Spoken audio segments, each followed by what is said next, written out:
Welcome everyone, thank you very much for joining me today on my latest episode on my channel. As I can say, as a big thank you, as always, for you for smashing that like button and for welcome to all the new subscribers. All the support, as always, is really much. Thank you so much, it's very much appreciated. I'm so happy you're enjoying it, and I'm so happy making all these daily, so I'll be bringing them out. If you're a new subscriber, I do daily content on Liverpool Football Club, bringing it to all yous and giving it to the family, really, the amazing family. And you know who's back in the comment section. It's always that same Man United fan, so say hello to him, everyone. Enjoy, be nice to him. But yeah, let's go. We've got not a big one today, but I'm just trying to talk about Emre Can. Just a little hats off to him. He's doing amazing in the Confederations Cup. And then elite finishing stats of Mohamed Salah. That is a very good read. I'll leave that in the bottom section, but I'll talk a bit about it. But I'll leave it in more detail. You can check it out later after this.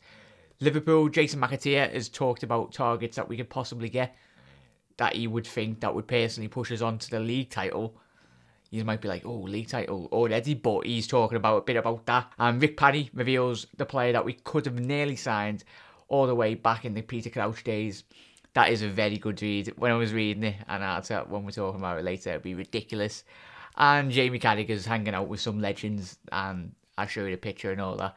Some cracking pictures from there. But yeah, shout out to Emre Can first. Like the whole match as Germany sealed their place in the Confederations Cup with a 3-1 win over Cameroon on Sunday. I watched the second half and wow, I want to shout out YNWA. If I haven't got a chance, that's my actual first time properly watching the German striker. I wouldn't mind him, you know. Check him out. He plays for RB Leipzig, obviously Keita's teammate, and we were linked with him a couple of weeks ago, but it wasn't obviously not on concrete. But I'd throw a cheeky bid in because I really liked what I've seen. And it was only 45 minutes I've seen of him. But if anyone's seen YNWA play for RB Leipzig, let me know. How do you think he'd really fit into our system? I wouldn't mind if we threw a cheeky 25 to 30 million pound bid in. He's only young, isn't he? So, but Emre played class. It was a bit doubtful before the match, but he come into the match very much fully fit. So good luck to them, and good luck to all the other teams that are left in the competition. Elite finishing stats. Mohamed Salah. This is go into the link. It's off the Liverpool website. Amazing read, but I show the table thing round here. Well, I'll probably have it over my face, but just look at these stats. Look at those stats. Salah, he's top of the charts in like basically everything in all aspects, totaling a 34 and a minutes per goal contribution being in 94 minutes. He makes a contribution, either goals, assists, or penalties won. That is absolutely amazing. If you look at those numbers, and we're going to be bringing them in to next season, that is going to make even more of a contribution. I know it's the Italian league, but you can't look at those stats. And even the season before last, they can't be like just waved away and say like, oh, he's going to be a flop in the Premier League. They are real numbers, especially adding that to obviously the numbers below it, Coutinho and Mane, and then you've got Origi, Firmino, obviously Daniel. Hopefully if he stays fit, but we all highly doubt he'd stay fit for the whole season. But they are cracking, so that's something very much looking forward to. The Reds' new number 11 can perform at the highest level in the top league. The table below proves just how well Salah did last term, as it shows how often he directly contributes to a goal in all competitions compared with the rest of the Jurgen Klopp squad. And there's a little diagram. I'll leave that, I'll show it right here. That's courtesy of Opta. They all do amazing statistics. In games, you'd think statistics that you'd look at and you'd be like, oh, who sits there counting them? But they obviously, sports as it is, everyone goes off stats and sports analysis, so they all do an amazing contribution. But yeah, that just shows, it's a little diagram of where his pros and cons are in his game. His assists are key, as they mention here. That is one of his key aspects in his playing, really. But yeah, there's a better full read. Definitely check that out. Definitely check that out. Highly recommend that. I'll leave the whole story down below. Liverpool. This is Jason MacAteer talking about two players that Liverpool could get and would make them, in his opinion, be title contenders. So he goes, Liverpool will definitely be Premier League title contenders should they manage to sign both Virgil van Dijk and Naby Keita. That's what former Red midfielder Jason McATEER believes, as he is also excited by the 37 million signing of Mohamed Salah, as reported in the Liverpool Echo.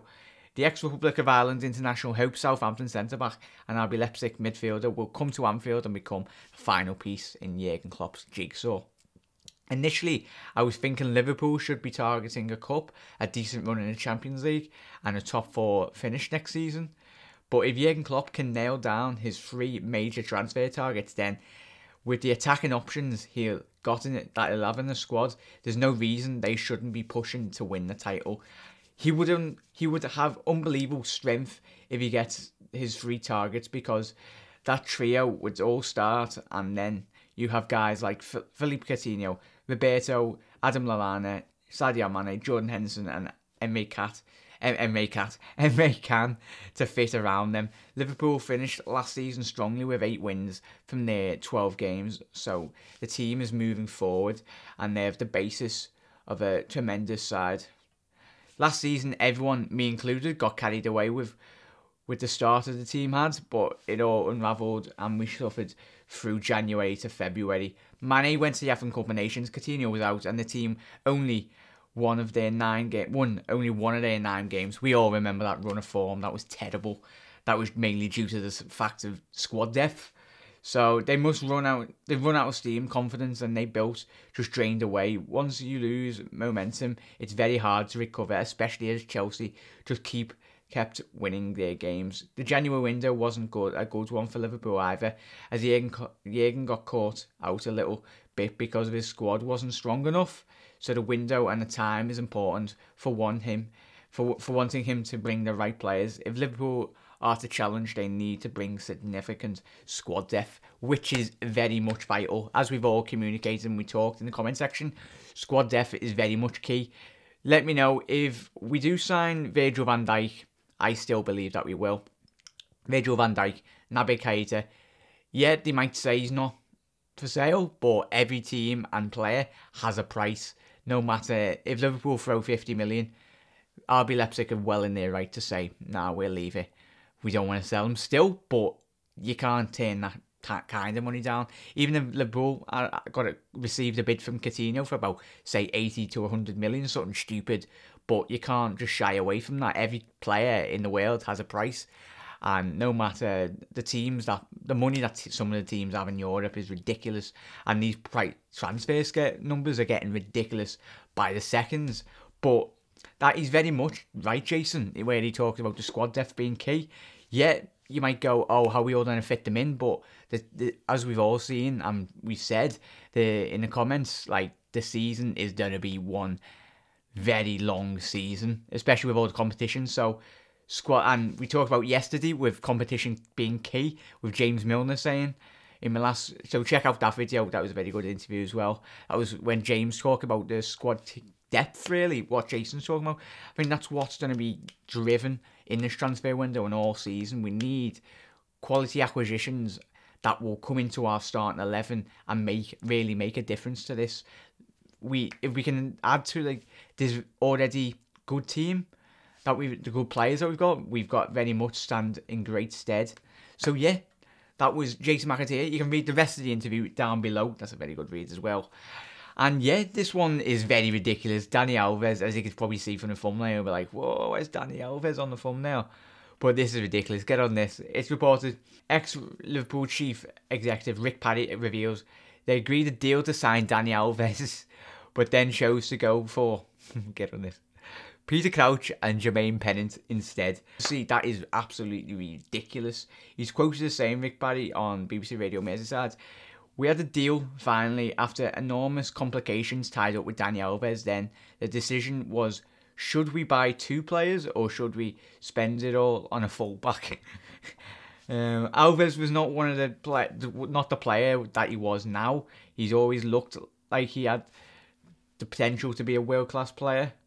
Would have been a better signing than Jermaine Pennant and Peter Crouch, for example? Probably yes, but it was easy with hindsight. So obviously Liverpool bought Jermaine Pennant for 6 million and they brought Peter Crouch in as well in that summer from Southampton. So looking back, if I could do anything different, I would focus on one player, and in that time, than rather having to bring in 5 or 6 every season. I think that's what Jurgen's going to be doing, even though Rick Parry talks about it then. Jurgen is looking at mainly the sole premise of bringing in quality in one aspect or two, instead of bringing in just players that are going to be like backups. He's very much focusing on. But Rick Parry, as he says there, wow. Imagine if we would have signed Dani Alves. We talked about we missed out on, I remember Gerard Houllier, we've all seen that interview. We talked about missing out on Ronaldo as well. In the past, we've missed out on very much world-class players, but if it could have been, what would have been? Only just. But he looks like he's going to City now, Dani Alves. So all the best, Danny, lad. And Jamie Carragher, as you can see, he's with the boys. Paco Restaurant, Xabi Alonso and Didi Hamann. They were at, obviously, Xabi Alonso's leaving party in Madrid. So hopefully you'll have a boss night anyway, lads. But what legends those three are. And Paco, obviously, he was the assistant with Rafa Benitez. All the best, lad. Looks like they had a sick night if you haven't checked out on Twitter. But all the best. It's like Carragher. But yeah, as always, thank you everyone. Sorry it's not a long one, but very much. Hope you're having a lovely weekend. And it's Monday tomorrow, so enjoy your Monday if you can. We all can't really enjoy Mondays, but thank you as always for the support, everyone. Hopefully having a boss weekend. Hit that like button if you liked it. And as always, up to Reds, you never walk alone. And I'll speak to you very soon.